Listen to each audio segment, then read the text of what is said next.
안녕하십니까 수험생 여러분. 요즘 많이들 힘드시죠? 문제는 풀리지 않고 그렇다고 해서 이론도 잘 정리가 안 됩니다. 매우 초조 불안한 상태입니다. 그래서 이런 여러분들을 위해서 테마별 백선 플러스 핵심 이론 파이널 특강을 마련했습니다.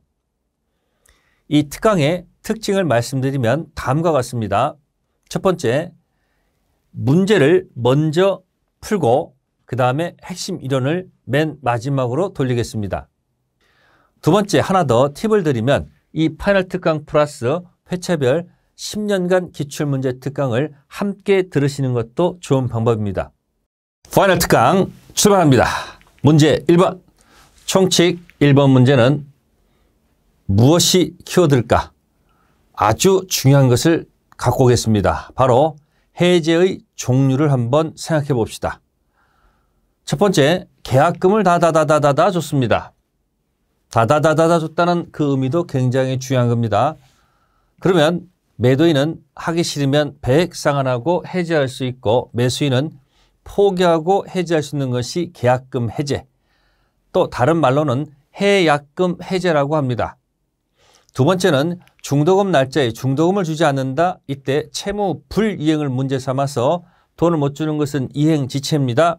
이럴 경우 상당한 기간 최고해서 그래도 안 갖고 온다. 이때 해제할 수 있는 것이 법정 해제입니다. 그리고 세 번째는 계약금, 중도금, 잔금 관계없이 합의 해제의 청약과 승낙에서 합의 해제가 이루어지는 경우가 있습니다. 이때 이 해제의 종류를 왜 지금 말씀드리냐면은 매우 중요하게 되었습니다. 첫 번째, 계약금 해제는 어쨌든 일방적으로 하는 것이기 때문에 단독행위고 법정 해제도 채무를 문제 삼아서는 일방적 단독행위. 그런데 합의라고 되어 있습니다. 합의를 자꾸 연습합시다. 합치했다 의사표시. 이걸 줄여서 합의라고 하였으니 의사표시가 합치했다. 바로 합의는 계약일 수밖에 없다는 거죠. 따라서 이 문제의 정답을 보게 되면 직관적으로 합의가 들어간 합의 해제는 상대방 있는 단독행위가 아니고 계약임을 알 수 있다는 이야기입니다. 여러분들은 이 합의 해제 하나만 가지고 기억하지 마시고 시험은 파이널 특강입니다. 전체가 눈에 들어와야 됩니다. 지금 이 문제 1번은 한 문제가 아닙니다. 세 문제짜리입니다. 왜 세 문제짜리인가? 첫 번째, 이 계약금 해제가 저 뒤에서 계약법에서 나올 겁니다. 두 번째, 법정 해제도 반드시 나올 겁니다. 합의 해제는 독자적으로 나오는 경우도 있습니다. 어쨌든 이 문제의 키워드는 합의 해제를 물어보고 있지만 계약금 해제도 있고 법정 해제도 있어. 이것까지 같이 기억하셔야 됩니다. 파이널 특강입니다. 파이널 특강이 뭡니까? 마지막 총정리입니다. 그래서 해제 두 문제, 이 계약금 해제, 법정 해제는 반드시 나온다는 거, 합의 해제는 참고해 두시고, 그러면 나머지 것을 한번 설명드리겠습니다. 첫 번째, 설정 입수입니다. 저당권 설정, 설정자 나왔으니까 직관적으로 설정적 승계 딱 튀어 들어가면 됩니다. 이전적 승계가 아니고 설정적 승계. 그러면 잠시 보여드리면 갑이 토지 소유권이 있다. 토지담보대출 받는다. 을은 채권이 있어서 저당권 붙여봤습니다. 이때 갑은 담보대출 저당권 제공자, 갑의 명칭은 저당권 설정자, 저당권을 설정해 줬다 그런 얘기고, 을은 저당권 취득자, 실제상은 저당권자로 나온다는 거죠. 그럼 이때 소유자가 저당권 설정, 사용 수익 처분 몽땅 이전해 준 것은 아니고요. 처분권만 준 겁니다. 경매권. 그래서 돈 갚으면 다시 원위치 하죠. 그래서 저당권 설정은 이전적 승계가 아니고 설정적 승계. 두 번째 거, 처분권 없는 자의 채권 행위. 가장 대표가 타인 권리 매매, 무권리자 매매 계약. 역시 유효합니다. 남의 것을 팔았는데 그게 왜 유효야? 이렇게 자기 생각을 집어넣지 마시고 직관적으로 기억하세요. 타인 권리 매매도 뭐하다? 유효. 세 번째 것은 연착 통지입니다. 청약자가 하는 승낙 연착의 통지. 계약법에서 기간 내 도달될 수 있음에도 불구하고 우편사고로 늦게 도착하는 경우가 있습니다. 이때 청약자는 연착통지 의무가 발생합니다. 연착통지 의무를 개무시하면 계약은 성립된 것으로 본다는 그런 문장이 있습니다.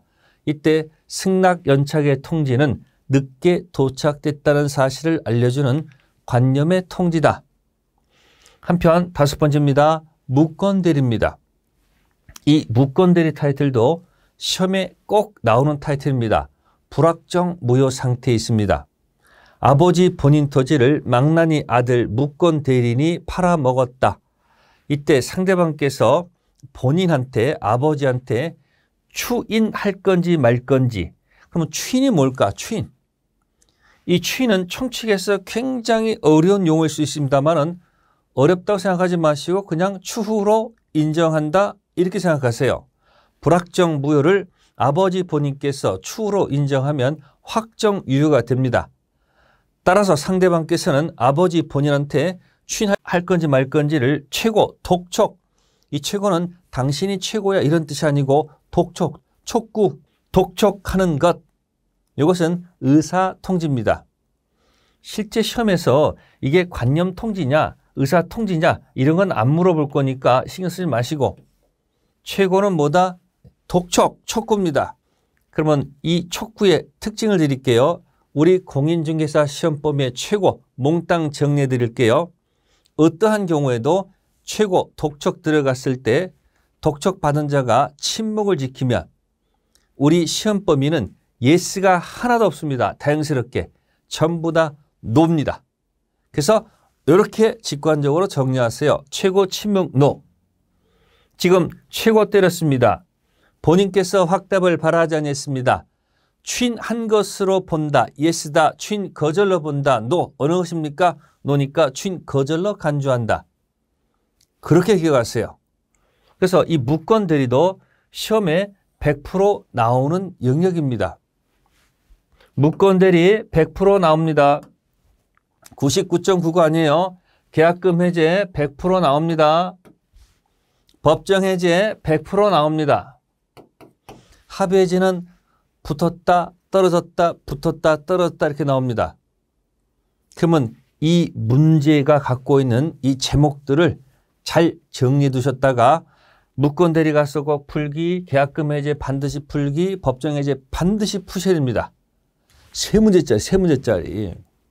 이렇게 민법은 앞뒤가 연결되어 있는 과목입니다. 그래서 단순 암기 가지고 시험장 들어가겠다?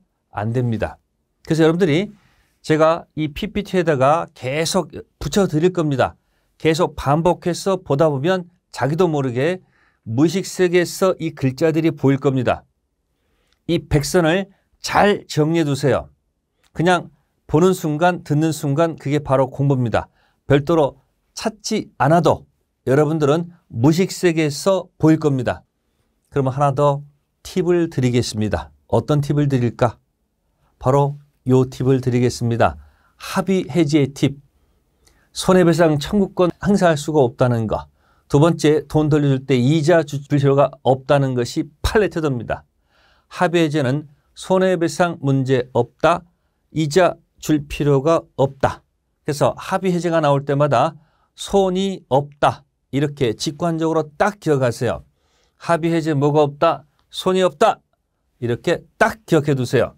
그러면 이 법률행위 총칙을 한번 정리해 보겠습니다. 권리변동, 점유, 취득, 시효가 나옵니다. 이거는 직관적으로 원시 취득, 갑토지의 을이 20년 점유를 하게 되면 취득 시효가 완성되면서 등기 청구권이 발생합니다. 언제 소유권 취득할까? 당연히 등기 쳤을 때 소유권 취득합니다. 이 소유권 취득은 원시 취득에 해당한다는 거.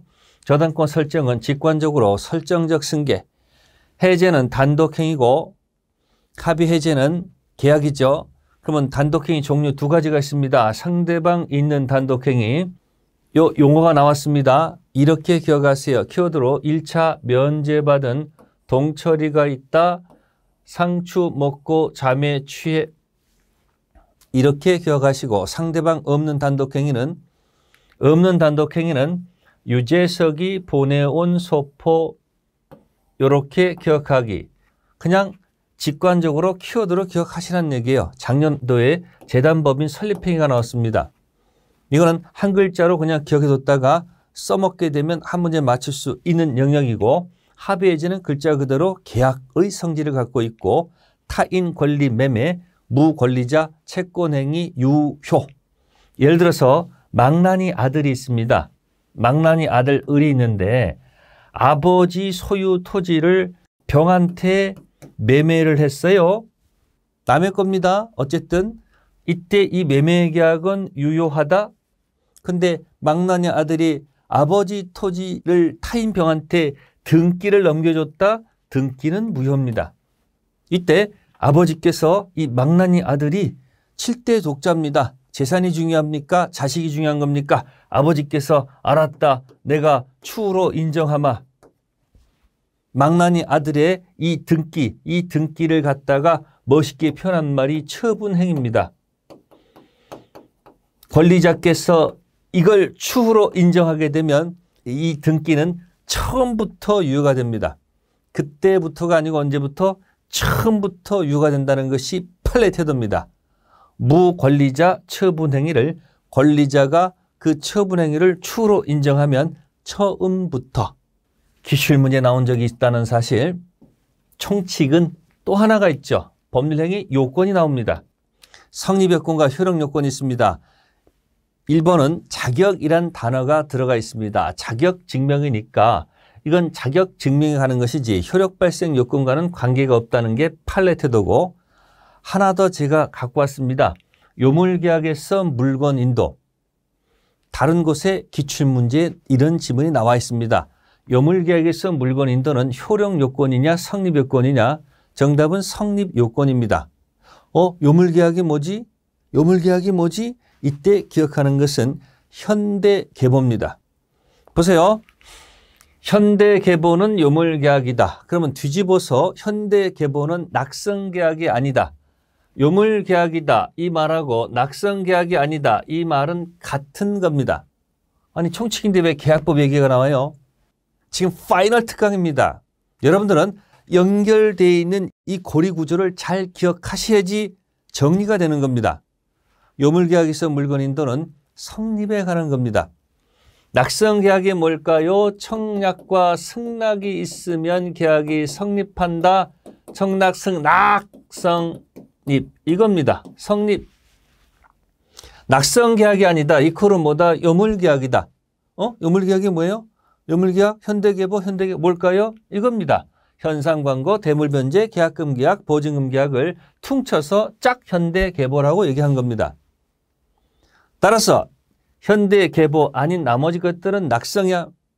그럼 이것도 요물계약 가지고 지금 계약의 종류 가지고 벌써 한 문제 여기 들어가 있는 겁니다.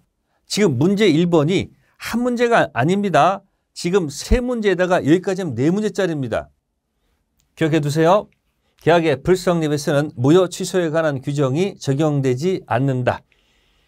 이유는 무효 취소는 성립을 전제로 한다. 성립을 전제로 하기 때문에 무효 취소에 관한 규정이 적용되지 않습니다. 취소 사유가 뭘까? 제착사강이 취소할 수 있다 이야기죠. 제착사강이 뭘까? 알려드릴게요.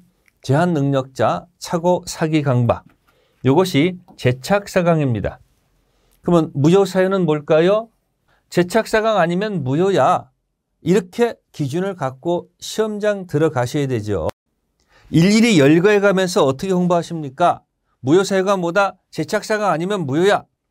낙성계약이 뭐죠? 요물계약 아니면 낙성계약이야. 현대계보 아니면 낙성계약이야.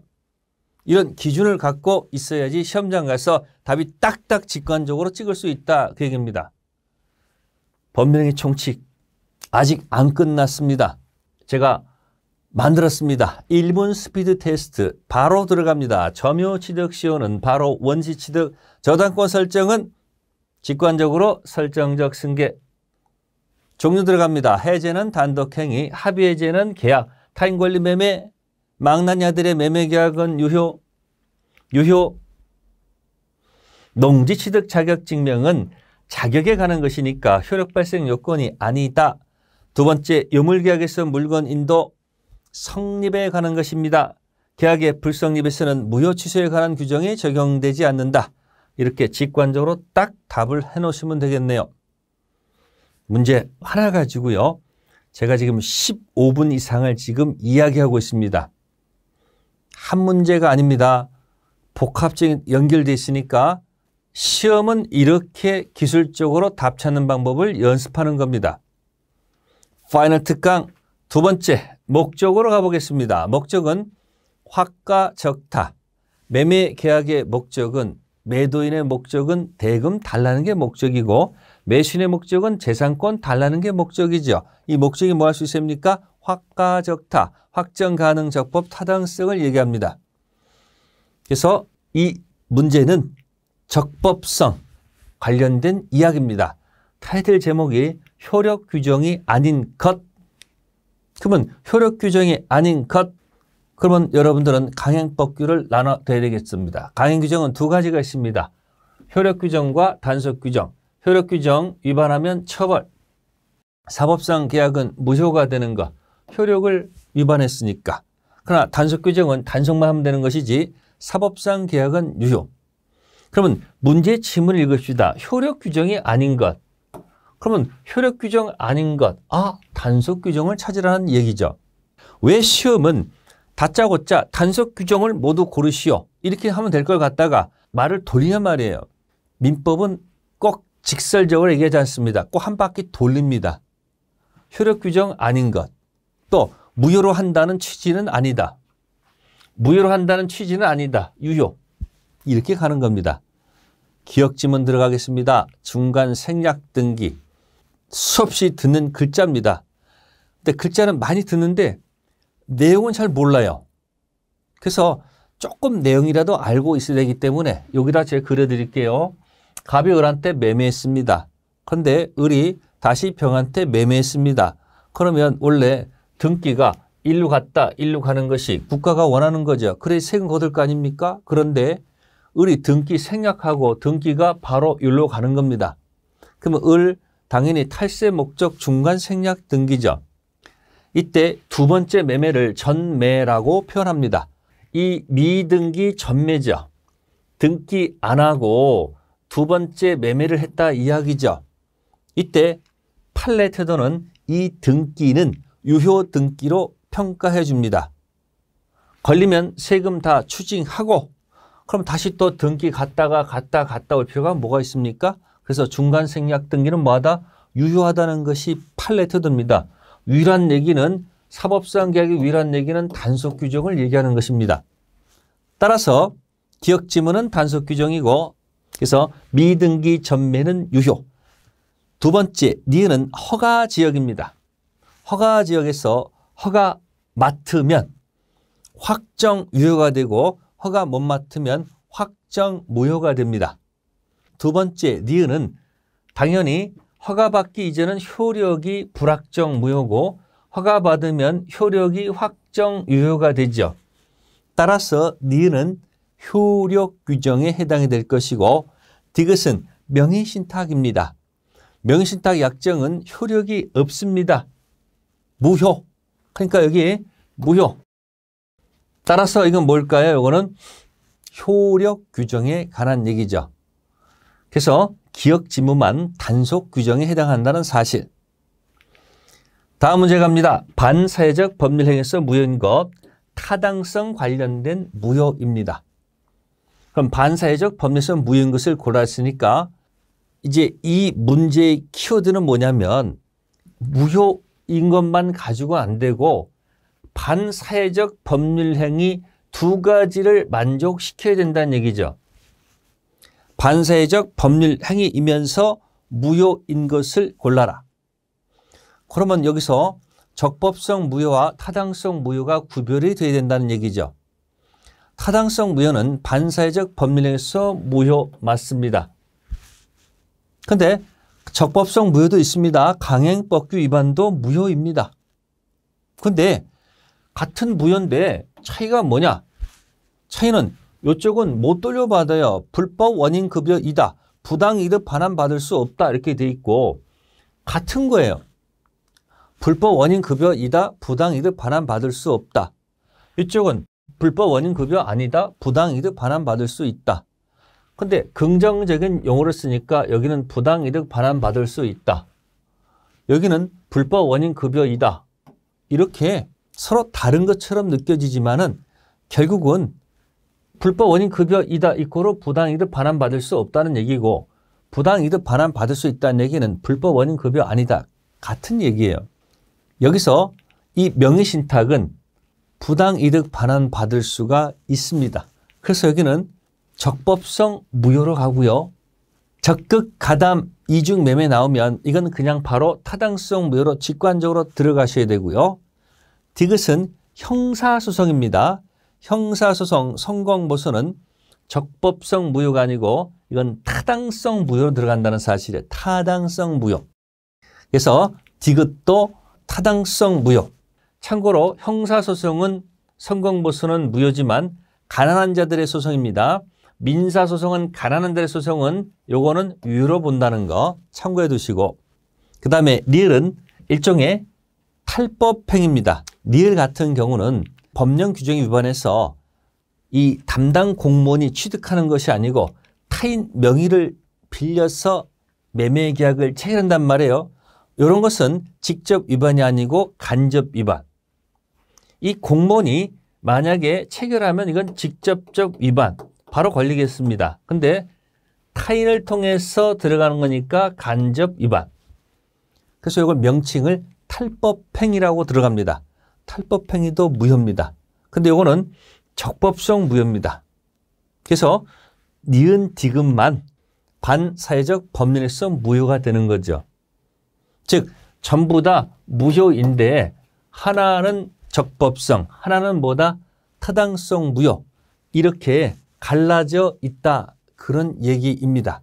자, 그 다음에 4번 가보겠습니다. 4번입니다. 불공정한 법률행위. 이 문제의 키워드는 추인이 되느냐, 전환이 되느냐. 보겠습니다.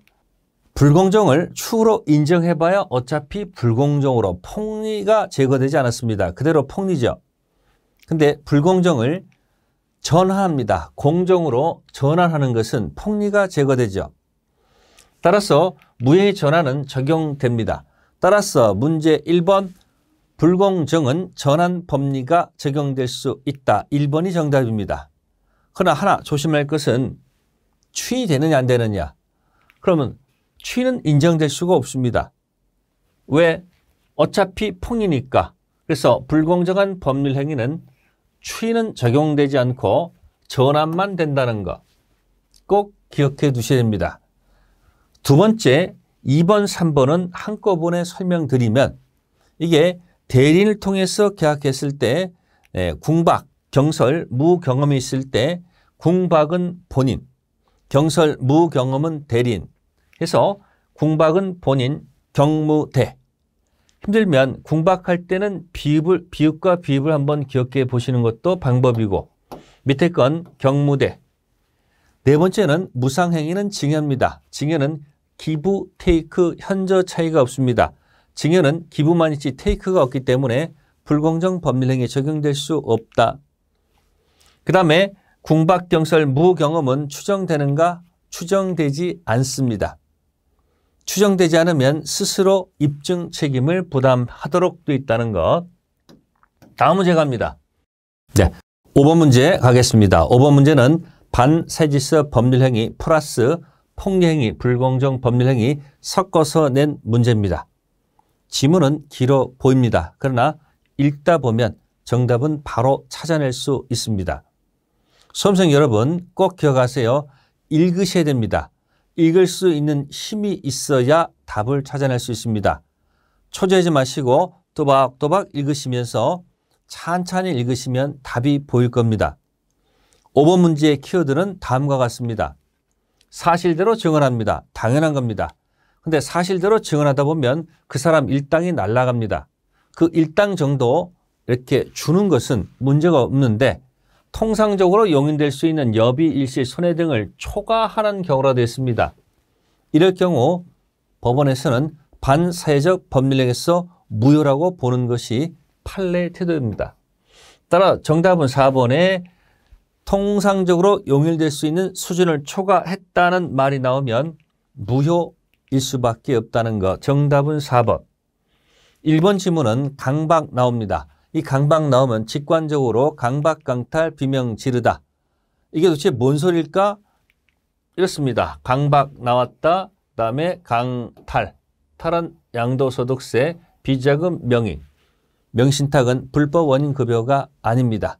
따라서 무효로 갈 수는 없다. 맞는 지문이고요. 두 번째 지문은 불법 조건입니다. 불법 조건이 붙은 법령에는 조건도 무효, 법령에도 당연히 무효. 이거 세 번째 것은 단독행위란 이 말이 나옵니다. 이 단독행위 관련돼서는 불공정성 문제가 발생한다는 판례가 하나 있습니다. 아직까지 이것이 시험 문제에 나온 적이 없습니다. 한번 준비해 두세요. 불공정 법률행위에서 단독행위가 적용된다는 판례가 있다는 거. 네, 그 다음에 다섯 번째는 아까 경무대. 궁박경설 무경험은 여기 경무대. 기억하시면 될 겁니다. 정답은 직관적으로 찾아낼 수 있습니다. 근데 읽을 수 있으셔야지 답이 보인다는 거. 다음 문제 넘어가 보겠습니다. 6번입니다. 적극 가담이란 용어가 나왔습니다.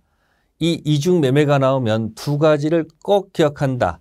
적극 가담, 이중 매매가 나오면 대위하고 절대적 무효. 절대적 무효는 이렇게 가세요. 앞사람이 꽝이면 뒷사람은 선의도 꽝, 악의도 꽝. 이것이 절대적 꽝. 그러면 이중 매매에 있어서 그림을 잠깐 그려드리면 이렇게 매매가 있는데 두 번째 매매를 감행했다는 얘기죠. 등기를 넘겼습니다. 그럼 첫 번째 반사회적 법률행위 무효가 되는 것은 당연한 것이고 그 다음에 2번, 3번은 사실은 같은 지문입니다. 2번은 직접 청구할 수 없다라는 얘기고 3번은 대위 청구할 수 있다라는 이야기죠. 같은 지문입니다. 그리고 네 번째 지문이 선의 병으로부터 건너간 정이 있습니다. 여기서 쭉 내려가서 등기가 일로 쭉 내려갑니다. 이때 시험에 꼭 정은 선이라고 나올 겁니다. 여러분들은 선이면 또 보호해 줘야 되겠지. 제발 착각을 버리시고 논리에 따라서 딱 설명 들으세요. 이 등기가 꽝이니까 이 등기도 꽝이라고요. 따라서 선의는 보호받는다 못 받는다? 보호받지 못합니다. 그게 바로 뭐다? 절대적 무효라는 겁니다. 즉, 이 병이 꽝이기 때문에 이 사람은 선이라도 꽝이다 그런 얘기예요. 기억해 두셔야 합니다. 정답은 몇 번? 4번이다 그런 뜻. 다섯 번째, 채권자 취소권 행사할 수는 없습니다. 혹시 이 채권자 취소권이 나오게 되면 딱 두 군데에서 나옵니다. 이중 매매에서는 쓸 수가 없고요. 나중에 의사표시 통정에서는 쓸 수 있다는 정도. 그 정도 기억하시면 됩니다. 6번 문제였고요. 다음 목적 잠시 정리하겠습니다. 단속 규정, 중생 등기, 전매 나왔습니다. 이것도 주택법상 전매 금지 규정, 전매 나왔습니다. 전매가 나오면 유효라고 머릿속에 기억하시고 부척관계 유지 조건 반사회적 법률에서 무효일 수밖에 없습니다. 그러나 부척관계 단절을 조건으로 뭘 주겠다 하는 것은 유효라는 것. 참고해 보시라는 얘기고 자, 그 다음에 이제 여기에 불법 원인 급여가 아닌 것 얘기했었습니다. 강짜, 강박, 강탈, 비명 지르다 했었습니다. 또 하나 참고하겠습니다. 민사소송 성공보수는 유효, 반사회적 법률행위 무효가 아니라는 것. 그 다음에 두 번째 것은 도박채무 변제를 위해서 도박채권자에게 대리권 수여하는 행위가 있네요. 이 자체는 유효로 갑니다. 민사소송 성공보수 약정 유효입니다. 도박채무 변제가 나왔네요. 도박채무 변제를 위해서 도박채권자에게 대물 변제하겠다는 약속 정한 것은 무효가 됩니다. 그런데 도박채권자에게 대리권 수행 자체는 뭐로 본다? 유효로 본다는 것이 판례 태도. 참고해 두시면 되겠습니다. 다음 파트로 가보겠습니다. 절대적 무효와 승계취득. 잘 한번 생각해 봅시다. 첫 번째, 적극 가담했습니다. 무효입니다. 그러면 정은 선악 묻지 않고 소유권 취득하지 못한다. 앞에 문제에서 풀었습니다. 그림 봅시다. 갑을 매매, 두 번째 매매했습니다. 병이 적극 가담했습니다. 이 등기 무효 등기죠. 무효 등기입니다. 그런데 다시 선의한테 넘겼다는 얘기죠. 꼭 선이라고 나와요. 그러면 이 등기가 넘어갔을 때 이 선의의 등기는 유효 무효? 무효입니다. 그 이유는 병 등기가 꽝이기 때문에 이 사람이 선이랄지라도 꽝으로 가는 겁니다. 악의는 당연한 거고요. 이게 앞사람이 꽝이면 뒷사람도 꽝, 이런 것을 멋있게 표현한 말이 뭐다? 절대적 무효라고 얘기하는 겁니다. 우리 민법의 대원칙. 특별한 경우에만 선의가 보호가 됩니다. 의사표시 영역 정도에서 나오겠습니다. 두 번째는 부처관계대로 자신이 소유하는 주택을 을한테 증했습니다.